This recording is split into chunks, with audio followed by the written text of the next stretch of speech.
Is this where you sleep? In my bedroom. Britain में अवैध रूप से घुसने के लिए जगदीश और उसके परिवार ने मानव तस्करी में माहिर दलालों को 10,000 पाउंड की रकम चुकाई। वो भारत से यहाँ इस उम्मीद में आया था कि जिंदगी बेहतर होगी और घर वालों के लिए कुछ कमाई कर वापस भेजेगा, लेकिन ब्रिटेन आने के बाद उसे मिला तो सिर्फ ये। अपने घर से 4,000 किलोमीटर दूर बिना काम और किसी मदद के वो इस गैराज में रहने को मजबूर है।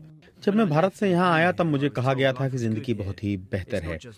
मैं ही नहीं, मेरी तरह ही बहुत से लड़के यहाँ आए, लेकिन आप देख सकते हैं कि हम किन हालात में रह रहे हैं। कोई काम नहीं है, कोई सरकारी मदद नहीं है। जगदीश ने खुद को अपने परिवार से काट लिया। उसका मानना है कि उसकी इन परिस्थितियों के बारे में जानने से बेहतर है कि वो ये समझें कि वो मर गया। मुझे यहाँ भेजने के लिए उन्होंने जमीनें बेच दी, कर्ज लिया। वो चाहते थे कि मेरी जिंदगी बेहतर हो, मैं घर के लिए पैसा कमाऊं। लेकिन जब आप यहाँ आते हैं तो पता चलता है कि यहाँ कुछ भी नहीं है। जगदीश अब जल्द से जल्द ब्रिटेन से बाहर निकलकर अपने घर भारत वापस जाना चाहता है, लेकिन अब यही सबसे बड़ी समस्या है। दूसरे कई अप्रवासियों की तरह जो गैर कानूनी रूप से ब्रिटेन में दाखिल हुए, जगदीश ने भी अपने सभी कागजात फाड़ दिए ताकि उन्हें आसानी से निर्वासित न किया जा सके। भारतीय ही नहीं, ब्रिटेन में हजारों की संख्या में लोग कागजी कार्रवाई के इसी जाल में फंसे हैं। लंदन की ठिठुरती ठंड के बीच फ्लाईओवरों के नीचे रात बिताते हमें ऐसे कई सौ लोग मिले। हर दिन समय के साथ हालात बिगड़ते जाते हैं और ये लोग अक्सर हिंसक हो जाते हैं। ये आधी रात का समय है। ये लोग जो यहाँ दिख रहे हैं, इनमें ज्यादातर पुरुष हैं। कड़ाके की ठंड के बीच हर दिन ये खुले में सोते हैं और रजाइयों के जरिए खुद को गर्म रखने की कोशिश करते हैं। यहाँ का माहौल बहुत ही खराब है।